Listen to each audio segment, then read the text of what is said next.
You're listening to the Broadway Podcast Network. I'm bringing light to the dark side of art.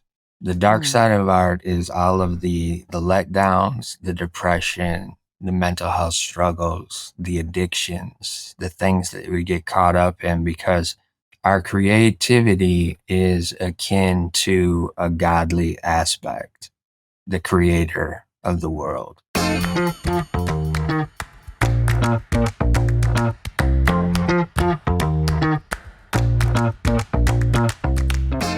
Hey everyone, thanks for checking out this episode. Real quick, I'm just cutting in to make sure that you know that we are about to share with you a very, very vulnerable interview with Rich. We do get into suicide and severe depression along those topics, so do whatever you need to do to take care of yourself. Here we go. Hey everyone, welcome to Was It Chance, the podcast about embracing opportunity and taking intentional risk for your creative life. I'm Heather Vickery. And I'm Alan Seals. And Heather and I started off as two perfect strangers who met by chance and embraced opportunity. So now you, listener, I'm pointing to you in the camera, get to listen in as we chat with other successful people about the risks that they've taken to put themselves on a path to creative success. Hi, Heather. You just do silly things to make me laugh, don't you? Yes. Yes. Maybe. No, I don't know. I do it for myself because after how many episodes have we done? I'm not saying that this is mundane, but I like to keep it fresh. Yeah. Yeah. Like my armpits because I showered this week. Okay. Yeah. This week. Yeah. Yeah. You know, it's Thanksgiving vacation as we are recording this. And not when you're listening, just as we're recording. Just as we're recording this. Yeah. And man, I have not gotten out of my PJ pants in days, and it's been the best. See, but you go out of your house more often than I do because I never take my PJ pants off. I'm always in them. I shower and then I put them back on, clean ones, but still. Yeah. Well, it's like when I don't have meetings in the city, then I don't need to change. Yeah. And the kids are off of school, so I don't need to put on jeans to go meet them at the bus stop or drop them off in the morning. So I am just like, the food comes to me, or it's already in the house, and no, the kid. Anyway, so yes. What are your Thanksgiving plans? Or what did you do through the magic of time traveling? You and I are ships passing by the night this year on Thanksgiving. So every other year, I have my kids every other year. And when I do, we go to Indianapolis, which is where my family is. I don't have them this year. On the years I don't have them, I fly to New York City on Thanksgiving morning and spend Thanksgiving with my partner and her family. And then sometimes I come home on Friday. That's what I'm doing. That's what I did this year. Sometimes I stay with you and we record live podcasts. I'm so sad I'm not going to see you this time. I know. Like Logan, my older one, he doesn't like to be the center of attention whatsoever. So he doesn't like parties. He doesn't want a birthday party. He hasn't wanted one for years. And so this year, it's just me and him. We're going to go down this weekend, we have gone down. Wait, just the two of you going to Orlando? Yeah, just the two of us. Because we're going to Epic Universe, the brand new Universal Park. And because he's totally into roller coasters now. And so Crystal and Jackson, my wife and my younger son, do not like coasters. This doesn't surprise me. So Logan and I are just like, yeah, we're gonna hit the coasters hard. Oh, it's fun that it's just the two of you though. That's so rare when you have multiple kids to get to do one-on-one stuff. Yeah. Speaking of that, my daughter Tessa will be 16 on the 30th. Wow. And she is absolutely convinced that for Christmas I am gifting her with a trip to New York City to come and be my intern for the special thing that you and I are planning for next year. I thought you were saying she's convinced she's gonna get a car. She's not going to get a car. No. That's not going to happen. Mm-mm. What do you do? What are you doing? Because you're in the Chicago suburbs. So do you have does every kid get a car? No. Typically out there? They do that in Indianapolis where I grew up. It does not happen here. And we're not even sure she's in driver's ed right now. She doesn't have enough drive hours to pass the test. Good for Chicago. And she needs them because I want her to pass the test and then we can get the rest of the hours later. Yeah. But we had an issue. Yeah, I know. A couple months ago. So she's a we little talked bit about that. frightened to drive. And I have a new EV and it doesn't drive like a gas car. And so we're all a little afraid. How does a gas car drive? Okay, drive my EV. I hear our guests laughing. If you've driven both, it's very different. Well, I've only driven a rental Tesla, and it was not by choice. I want to put on the record. I did not get a Tesla. fuck Tesla. Right. It's the first of all, it drives really smooth. You can't tell how fast you're going, like at all. And Like using your eyeballs outside, that just doesn't work in an EV. you Okay, can go use your ahead, eyeballs outside, Go but ahead. the pedals are like hair triggers. So you put your foot on the gas and it goes. You put your foot on the brake and it stops. And parking in particular, parallel parking is very challenging because you don't get to like inch forward or inch backwards. It like goes. And you're like, fuck! I can't get into this spot. Oh, right, I can't get out. Because you take your foot off the gas, it doesn't just coast like a regular car would. Correct. Right. No, I'm picturing you parallel parking like a cartoon. Just But I don't do that because all of this EV, there are little sensors everywhere, and you will fuck your car up. So it's a learning curve even for me. So she's being a little. Our secret guest, we haven't introduced yet. Do you know this? Have you driven an EV? Are you familiar with how crazy this is? No. It's cool though. I fucking love my car, and I do not miss having to get gas. Yes, that is something. I just upgraded my Volvo. I have a Volvo. I just upgraded it through an over-the-air download to have the car. So not the car itself, just its system. Yeah. So so since, what is it? We're 2025 now. I think it's since 23, model year 23, they Google, the infotainment is powered by Google, by a modified Android system. So it's Google Maps instead of your typical like crappy out of date immediately car navigation. So it's literally like Google Maps in my dashboard on the car. It's great. I don't need to use Apple Play I or have that CarPlay in my car. I don't know who it's powered by, but it's great. I don't use Apple Maps either. And yeah, so everything software-wise, it's all over-the-air downloads. I get a little pop-up on my phone that says, your car has been updated. Make sure to check, whatever. But anyway, so optionally, I downloaded, because I've always wanted the God, we are so off topic, and I love it. I was like, this is the most random intro we've literally ever had. I hope our listeners give a single flying fuck about cars. I don't actually at all, but I haven't turned us off yet. There's two moments in my adult life when I was like, I've made it in the world. And the first one was a decade ago when we moved into our current house and the refrigerator has an ice maker. That's what I was like. Stop. And you don't have an ice maker in the door. Like, so you could bloop, hit the, I've never had that in my life. And I was always so envious. Such a fancy kitchen. I was always so envious of all of my friends who could get ice without opening the freezer. So that was number one. I was like, I've made it, y'all. I got an ice maker in the door, ice dispenser. And then the second moment was just a few months ago when I downloaded this over-the-air update for my car that gives me the cruise control on the car that automatically adjusts when you're coming up to the car in front of you. It slows down so that you don't cruise control straight into the person in front of you. See, that's the kind of stuff that's tricky for kids just learning to drive. Right. Yeah.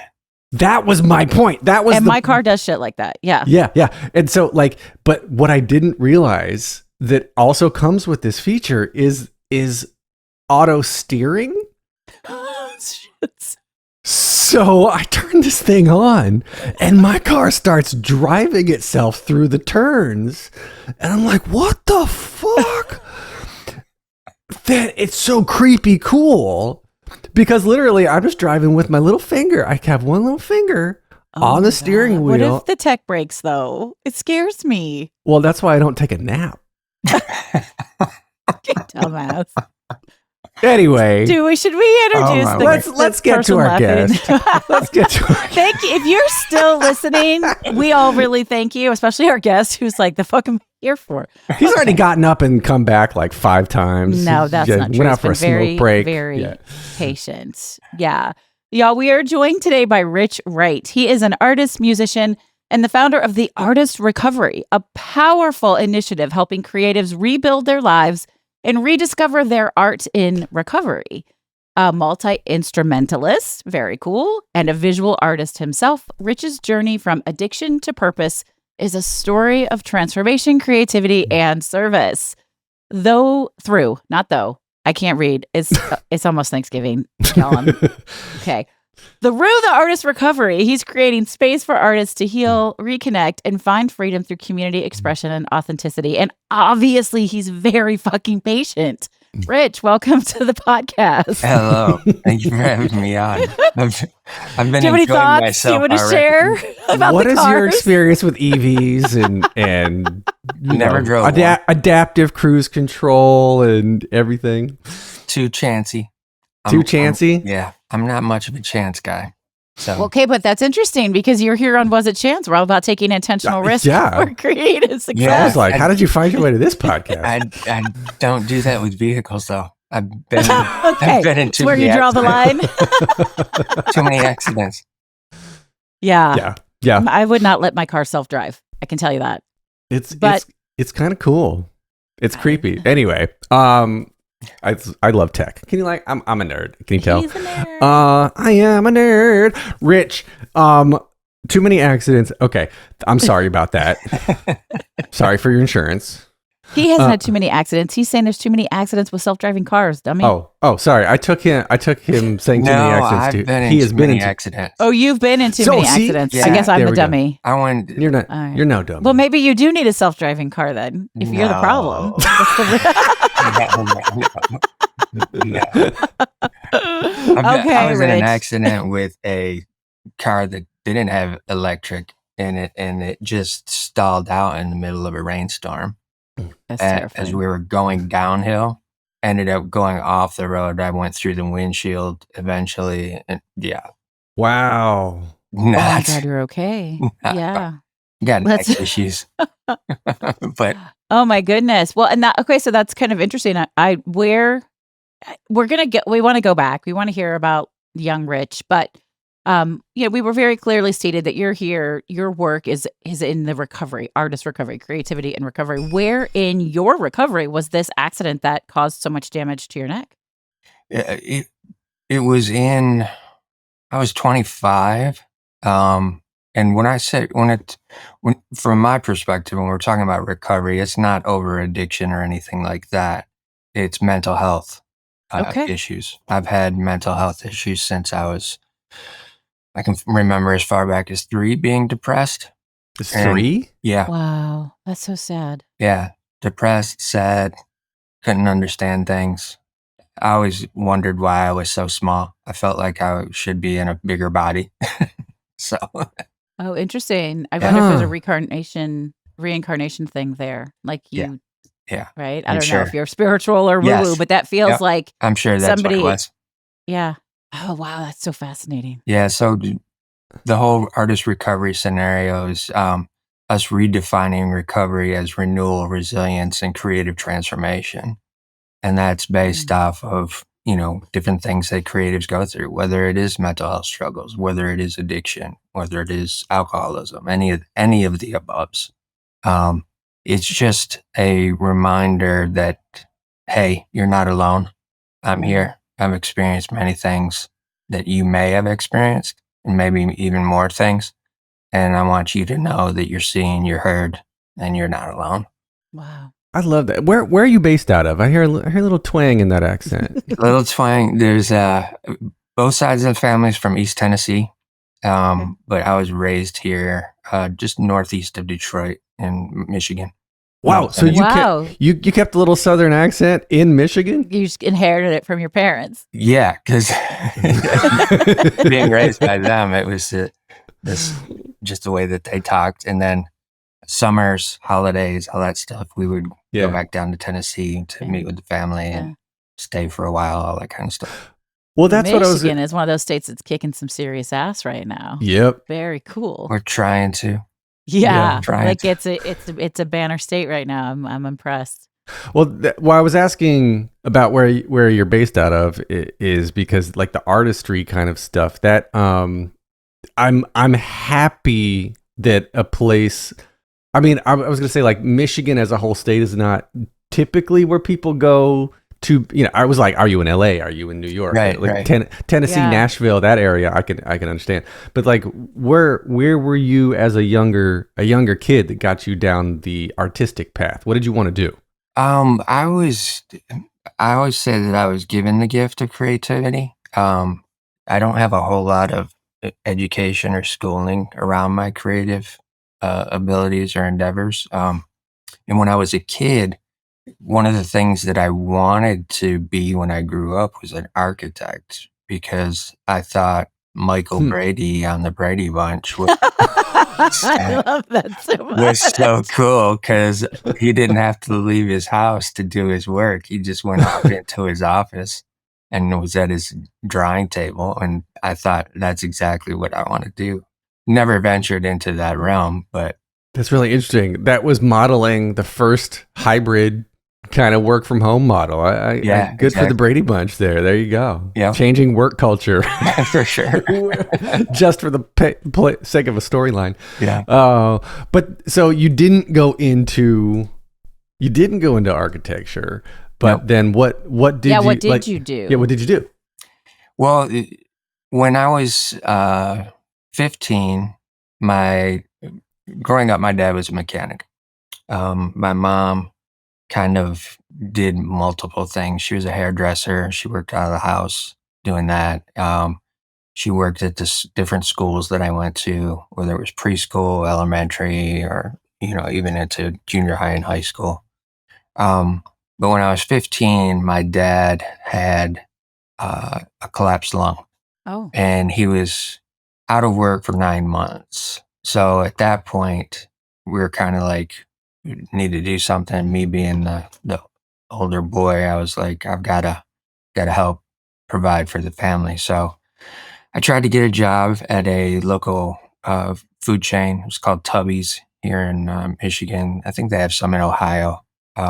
It's kind of like Jimmy John's, except before Jimmy John's came around.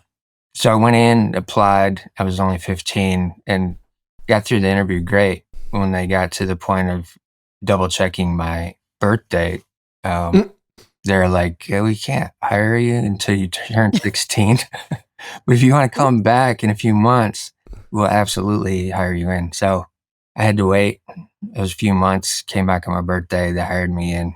And so I spent 9 years working in fast food. Ultimately, when I exited, I was training franchisees how to run their store, do it the Tubby's way, so to speak. Not the artistic, creative way. No. Way. And okay. We're going to take a quick break. Stay tuned for more of the episode. And now we're back. Closer to the end of that as well for me, I'd got out of college, or high school rather, and decided to go off to college. Went to Pensacola Christian College in Florida, trying to study graphic design. The reason that I went there, I had a bunch of friends that were going there, and also too, the college had a publishing company. So a lot of the people that graduated from the art programs eventually just went into the publishing company and worked as illustrators or designers or layout artists, different things like that. Me, in the back of my head, I was like, I want to go into Tubby's corporate offices and work in advertising. Okay. So I thought, all right, if one doesn't happen, I've got the other one as an option. Sure. Neither one of those things happened. Such is life. Tubby's told me I wasn't going to get into their advertising department. They didn't see the talent there. And I was like, oh, okay, that's interesting. Had to drop out of college because I was paying for everything on my own. Couldn't afford to continue. Was failing everything except my art classes. So there was no way I was going to be able to pay to take classes over again. I was like, no way that's going to happen. And I'm not going to attempt to do that. So I dropped out of college, finished up with Tubby's. They decided they were going to bring somebody in to take my position. And I'm like, all right, I got to do something else. So I dove into fashion, started a business doing fashion design. And it's just started making Heather and I both went, huh? But like what's happening inside your brain, inside your body, that where the leap to fashion? Like, where does that come from? Well, a lot of that had to do with high school. I always dressed nice. I liked cool clothes. Okay. Here in Michigan, we had a store called Oak Tree. I don't know if you might remember that at all. It was kind of a men's store at that time, but it was a fashion forward men's store. Okay. So I would be wearing these different outfits and stuff, and all my friends at school are like, "Hey, we take us shopping." And I'm like, "Yeah, Could have sure." been a personal stylist. Yeah, I'm like, "Sure, I love it. I'll take you. Help you pick stuff out." And also too, because my mom was doing hair, she had this book about whatever I forget what the name of it was called, but it was about what your colors are based on the I season love that. of the year. So somebody like Heather's got a sandy blonde hair, you would probably be considered a summer in terms of a color palette. Yeah, probably this brown sweater wouldn't be it. But Yeah, Alan, fucking you've cold got outside, darker so- hair. It looks like you've got probably darker eyes. You would probably be considered a summer or a winter based off of those. You probably look, Wait, you can be dark and be a summer? yeah. It's all about what colors complement your skin tones. I do Yeah. really well in really bright colors. Yep. So teal, Yeah. coral, Yeah. emerald green. Usually you guys see me in those colors, but this sweater might be ugly, but it is so soft and cozy and warm. And it was just where we were at today. Same with this hoodie. Okay. So you're- you were into it. That's fascinating to me. And that you understood that. And as a young boy, like that's an unusual thing for a teenage boy. And I don't know your sexual orientation, and you don't have to share it with us. But it's very unusual for a straight. If you, I'm were straight. one. Yeah. It's It's not definitely weird different. or Yeah. bad, but it's unusual, right? Yeah. And so, you were like fashion styling us with people, and that was really cool. And so then but that's still a big leap from helping people dress well to and starting the a colors fashion that work company. to Yeah. like making your own clothes. Yeah. Yeah. The biggest inspiration for that was as I was in Florida going to school, we would be at the beach anytime that we had the opportunity. And so doing that, obviously on the way, you're stopping at the surf shop, grabbing sex wax or whatever for your surfboard, or if you need some new shorts or whatever. If I had a nickel. You'd have a nickel. So Needed sex wax like no times in my life. Okay, but it's for surfboards. I know. Or surfboard. I know. I've never touched one a of the most surfboard. genius Never surfed. branding concepts of that era. Absolutely. Yeah. That's true. I remember that. We used to vacation in Fort Myers Beach, and Yeah. I can remember the big. Speaking of which, Liquid Death, great name, great marketing. All it is bottled water. It's just Anyway, fucking don't need to get in water. there. Okay, so you're like, hey, I'm gonna start doing fashion. You start this journey, Yeah. and then what happens in the fashion world? Well, I started off, I had my own t-shirt that I had designed. It had a specific cut to it. So I found a manufacturer here in Detroit, went and met with them. They said, yeah, we'll produce your product for you. We're going to need this, this, and this. And so I went ahead, I ordered the material that I was going to use. It was a Supima cotton, which is a little bit thicker, a little bit heavier, but it's really soft. And I wanted that luxury feel, but also I wanted the way I cut the design was so that it looked a little bit boxier, baggier, which at that point in time was kind of the style because Stussy, Massimo, they were putting out that type of feel Yeah. in terms of Yeah. flavor. And those two brands specifically. Hot Topic, baby. Yep. Really drew my attention to what that look was and how it was made. And the way that my brain works a lot of times is everything that I see stuff in shapes. I don't necessarily just see it as it is. I always see it in shapes. Oh, that's so fascinating. And a lot of times I will kind of reverse engineer it in my brain.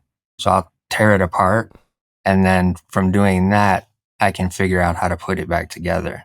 So that helps me in terms of the construction component. Yeah.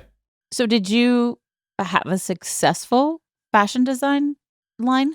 No. See?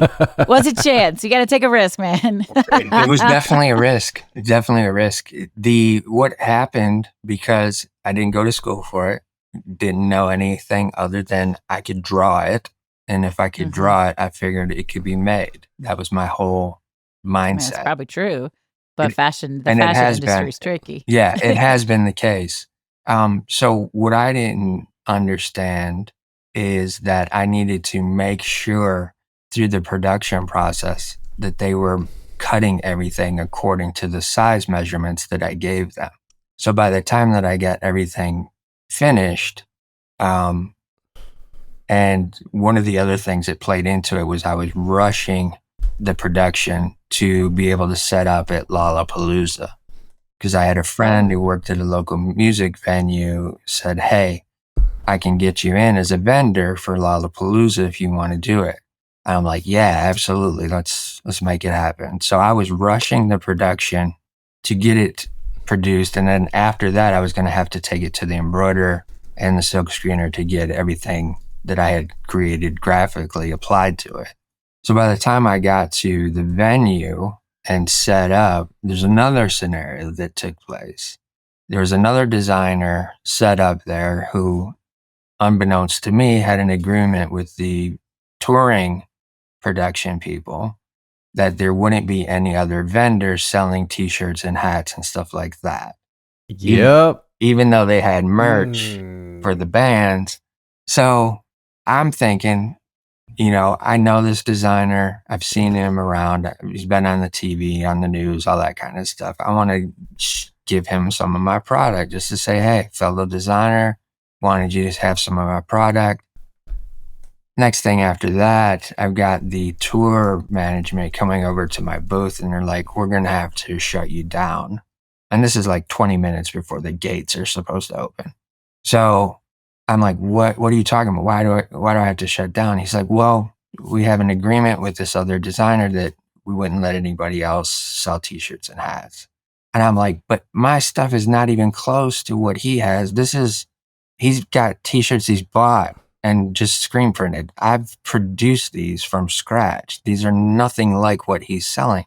And I tried to plead in my case for like half an hour or more. And they were holding the gates even because they were trying to deal with this issue of getting me out of the vending area. And so I get my buddy on the phone because he's in charge of running the day-to-day there. Have him come over. I'm saying, hey, they're trying to make me close down. He's like, why are you trying to close him down? He's not with the tour. He's with the venue. Blah, blah, blah. Went on and on. And eventually it came to the point where, because the tour is the tour, he can only say so much to refute what they're wanting and what they want to make happen. Because there's too much money wrapped up in the tour. Yeah. And I'm a small fish. So Rich, you couldn't do Lollapalooza. That makes sense to me because they do have, of course, preferred vendors. Was that kind of quickly take us through, because you do a lot of there's instrument, you play music, visual art, all of that. Like, quickly take us through what happened from there. Like, was that it with fashion? Did you try something else? And then how all the other things weaved in that led you to artist recovery, which you shared as mental health related. In my intro, I screwed that up because I totally just assumed it was addiction. No, that's all right. But what were the quick steps that got you to people need this kind of support? Well, one of the things that happened with that situation was, obviously I got, shut down, couldn't sell, and I didn't have a backup plan at that point. So I'm thinking all day long, I'm like, what am I going to do? How am I going to get rid of this product? How am I going to sell this product? And of course, how many units did you have? I had $12,000 worth of goods. But how many shirts was that? Well, you've got to figure, say 5 sizes times 3 different colors times a dozen per size per color. I'm not good at math, so So okay, a lot. It's a lot. Yeah. Just put a lot. Yeah. Plus hats on top of that and other little accessory type things. But it was All right, $12,000 that was spent on the whole project and was sitting there, and then I can't sell. With that, and I mentioned earlier that I've been depressed as early on as, 3. I was a cutter throughout my teen years, would cut to alleviate pain. So this thing happens. Can't sell. I have no recourse of getting out of this. I'm getting close to the end of my Tubby's career where I'm going to be leaving. So this venture doesn't take place. And I'm like, I don't have an out here. I have no idea what to do and pivot. So it spiraled my depression even more so. And eventually, not long after that, one of the things that I realized when I was trying to reorganize all that product after having to just get it into a car very fast without even, organizing it, was that my product wasn't labeled correctly. So in hindsight, it was a blessing that I didn't have to sell anything because it wasn't made right. Interesting. But in my head, I didn't realize any of that. Now don't have a backup plan. I'm realizing all this product I produce is not the correct sizing. A medium might say extra large and a small might say medium, and none of the sizes were correct. So I had all of this product. None of the sizes were correct. I wasn't going to be able to do anything with it. So that led to a scenario of me deciding it would be better if I just exited the world. So I attempted suicide. Oh my gosh, I'm so sorry. And then, thank goodness you were not successful. Yeah, definitely. Ended up spent 6 weeks on the psych ward, and then did 6 weeks of outpatient after that, and at least got to a point where I could start thinking about going back to work or finding something that was potentially I could do. A little caveat to that, one of the things that the manufacturing company recognized in me as I was wanting to produce all this stuff is because I had all my labels that were created, and I designed those myself. My hang tags I designed myself, all this different stuff. They saw the creativity there, and they asked me to rebrand their company as a manufacturing company. So that's where the creative abilities came back in and provided a little bit of recognition, so to speak. But yeah, the journey from suicide to where I am today is what generated the idea for the artist recovery. We're going to take a quick break. Stay tuned for more of the episode. And now we're back. Wow. But then what is the artist recovery? And I mean, like, in terms of what are you out to help people realize about themselves, and what tools are you giving them to be better individuals? Well, the main concept of it is that I'm bringing light to the dark side of art. The dark side of art is all of the letdowns, the depression, the mental health struggles, the addictions, the things that we get caught up in because our creativity is akin to a godly aspect, the creator of the world. Anybody who's able to create things, even females. Females are one of the closest things to the creator themselves because they birth. They give birth. They give life. Kind of badass. It's true. Yeah. Not a lot of people look at it from that perspective. So one of the things I'm trying to do is bring light to that. So that spiritual aspect that you mentioned a little bit earlier, Heather, that has played into a lot of my healing journey. I was coming to the realization of those types of things, which the way I was raised was in a fundamental Baptist family. So anything that was spiritual was witchcraft, different things of that nature. Wasn't. Do you still believe that? Hell no. I didn't think so, since you thought maybe you had a past life. Yeah, no.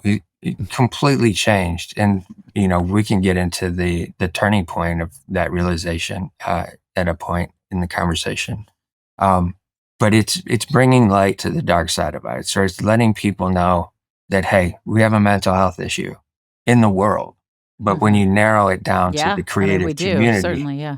when you narrow it down to the creative community, there's a mental health issue that does not get discussed often at all. And I'm trying to raise the volume on that discussion for the creative community. And a lot of that process is just, even with the podcast, it's me having the conversations about a creative's life story and pulling things out of their life story where I'm reflecting those back to them and saying, hey, yes, you were having these difficulties, but do you see how resilient you were? Do you see how much courage you had to move through it? Do you see how what you were doing creatively allowed you to pivot into doing these other things? Those types of things are where I'm helping artists recover themselves. Helping artists recover themselves. I really like that phrase, recovery, because we can get, I am not an artist in that type of way, but we're all creative. We can lose ourselves in the process of whatever endeavor we're stepping into. And especially in this world where people want us to be a certain way or behave a certain way. And there are consequences for choosing to be yourself and discover yourself and rediscover yourself. So I really love that. Now, how do you help people do that? A lot of it is just through the podcast itself. It's the discussions that I'm having. Being a mirror, being a listener, allowing them to speak their truth, to tell their story, to express maybe things that they didn't remember.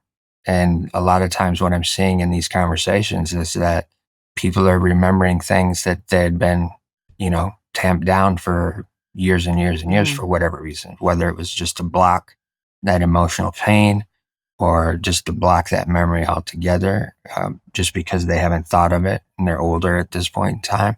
But a lot of times those things, as we were younger and kids, a lot of those things that we experience are the things that shape the entire lifespan. And highlighting those and reflecting on those a lot of times gives clarity. And that clarity helps people with healing. It's kind of cool because that's relates to the work that I do. So I'm a certified NLP practitioner. So I do time techniques and hypnotherapy and EFT tapping. And this makes me think specifically of time techniques. So if you ever have anybody who wants to sort of shed all of that on a neurological level, send them my way. But with time techniques, we can go back into our known past, into past lives, past generations, and release negative thoughts, emotions, patterns, behaviors, beliefs that get passed down. There's actually some really fascinating science about how it is passed down genetically. We talked about this a couple episodes ago, Alan.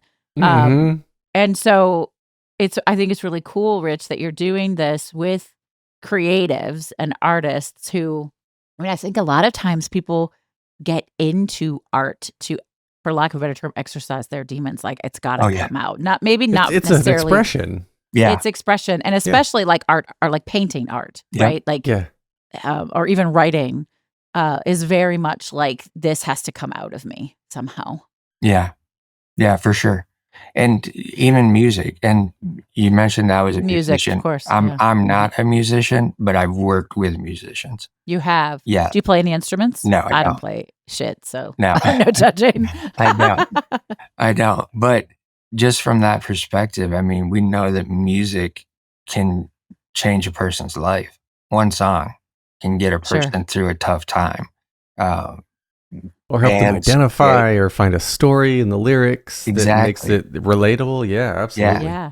There's also, that's what's another interesting layer of that is that there's been I go back to the science, because I think it's really cool when creativity, artistry, spirituality, and science kind of start to merge. That's so much of where my work is. Yeah. There's some pretty interesting science behind how women in particular, it's not exclusively women, listen to really sad music when they're heartbroken. Mm-hmm.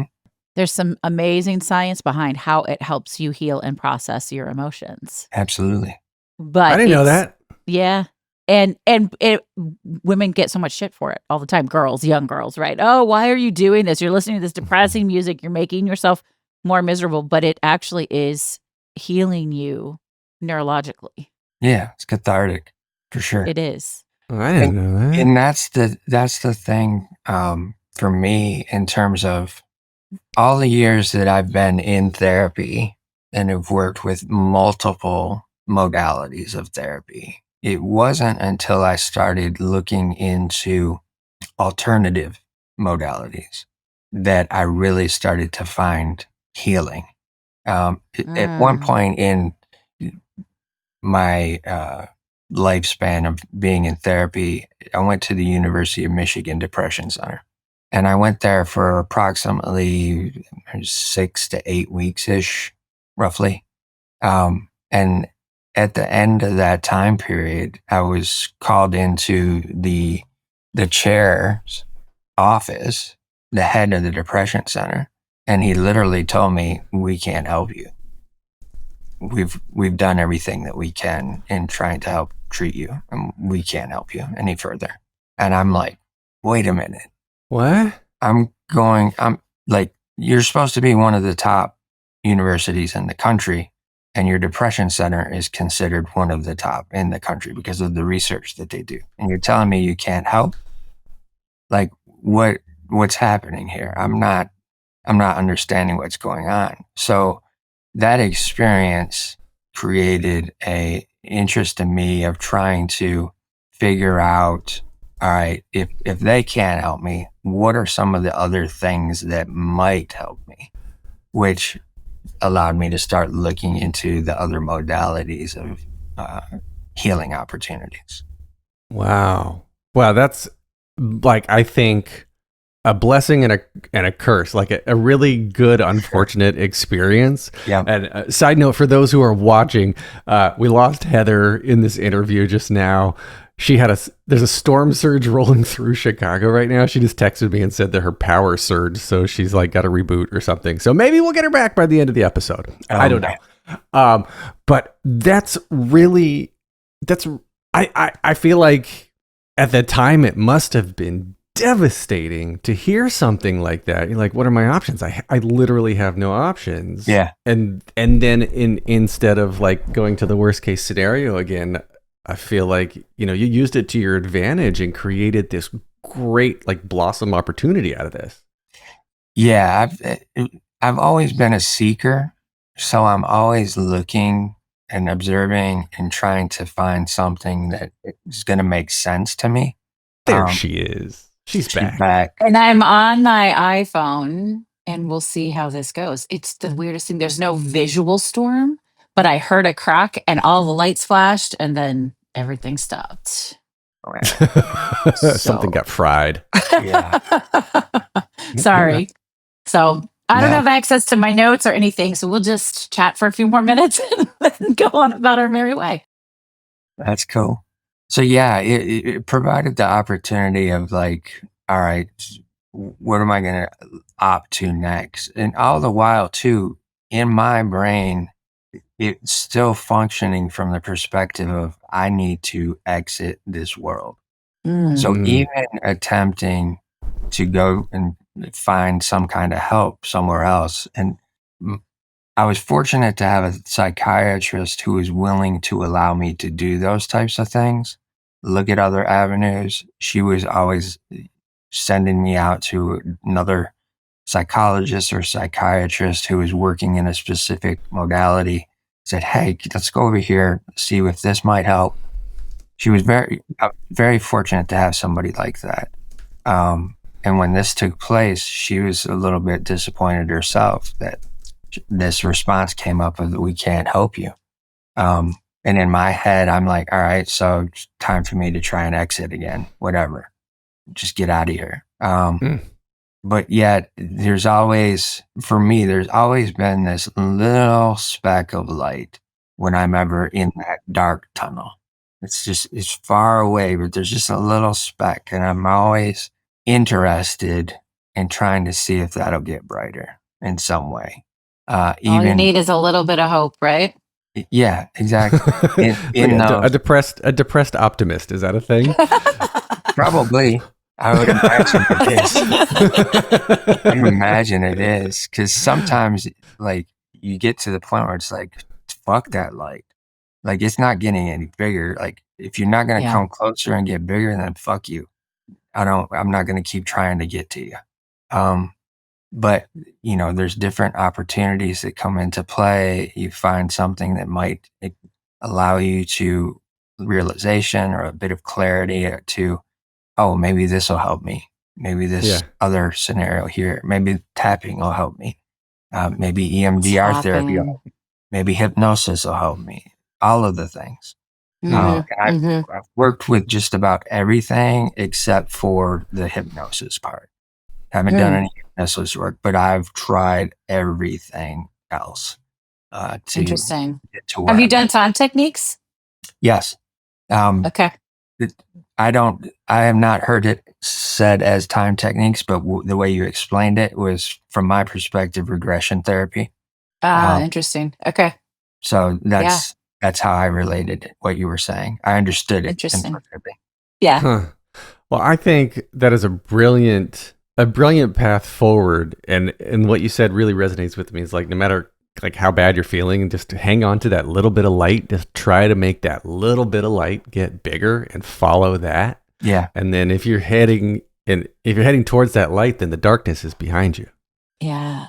And you said something, your word choice, I think, was really fascinating. You said, I'm curious about the light. And I think it's that curiosity that gives us a little motivation to keep moving. And I try to channel my curiosity in everything I do. I haven't had the same struggles as you, but I imagine, like, if you're curious, there's something you want to be here to investigate. And that's powerful. Yeah, for sure. For sure. And, for me too, that plays into my creativity. Like, I'm always curious about, if I can envision it in my head and I can draw it, then it should be able to be made. So that's what's allowed me to shift into the jewelry industry for a period of time.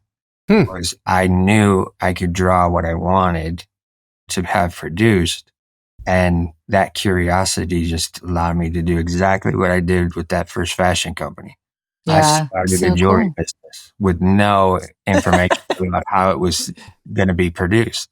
I just drew it. You like that risk taking, as long as it's not with cars. Exactly. I got it. Because cars will hurt you. Cars will hurt you. and jewelry probably won't. Yeah, I feel that. I feel that. So, Rich, can you tell folks who are listening, if they're curious to know more about the artist recovery, how can they learn more and connect with you? They can go to theartistrecovery.com or richwrightunlimited.com. They both lead to the same place. And on there, I tell a little bit about my story. Got ways that you can connect with me. I've got all of the podcast episodes there too, as well as on all the other streaming platforms. And that really is the easiest way to connect. You can find me pretty much everywhere based off of that. All right, cool. Well, we so appreciate you coming in and sharing your story, and this level of honesty and vulnerability and transparency about mental health is so needed in the world. And I really appreciate that you've sort of zeroed in and focused on the creatives and the artists, because I do think it's something not talked about nearly enough. And we're glad that you're here. We're glad that you are curious about the light, so that you can share, all of this with the world. So thank you so much for being here with us, Rich. Thank you. Absolutely. I appreciate you having me. Okay, Alan Seals.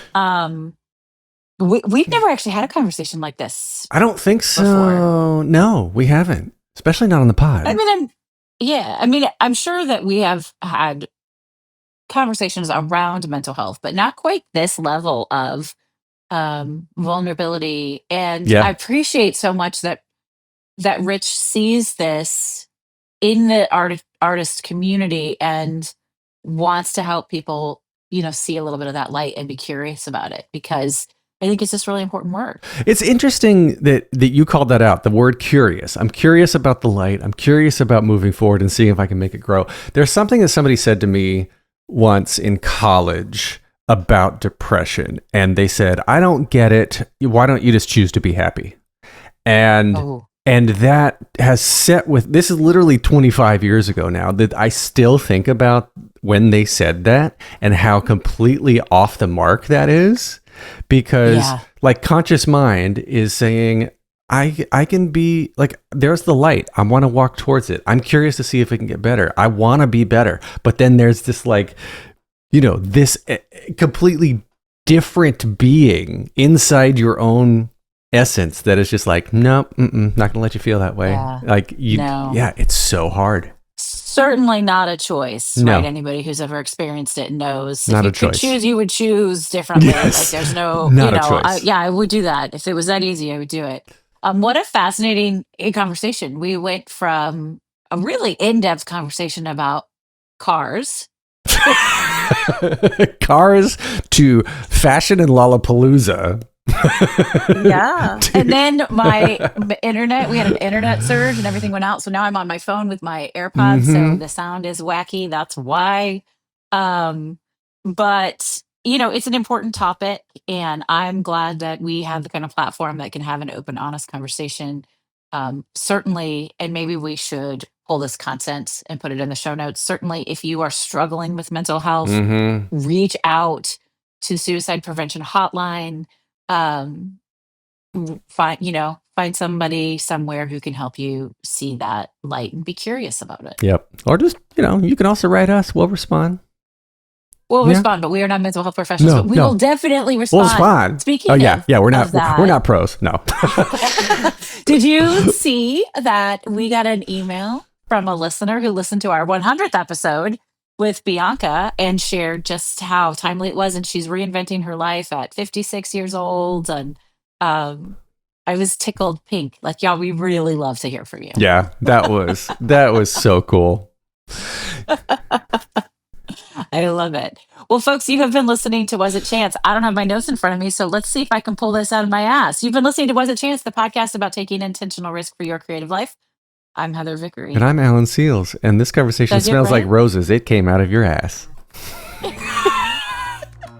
Because your farts smell like roses. Weird. You're such a child. You're such a child. Bye, everybody. Bye. Happy Thanksgiving. No, we already had Thanksgiving. Happy New Year. Happy holidays. Happy New Year. Happy 2026. Happy Valentine's. I don't know. Happy Valentine's Day. Magic of time travel podcasting. All right. Bye. Bye.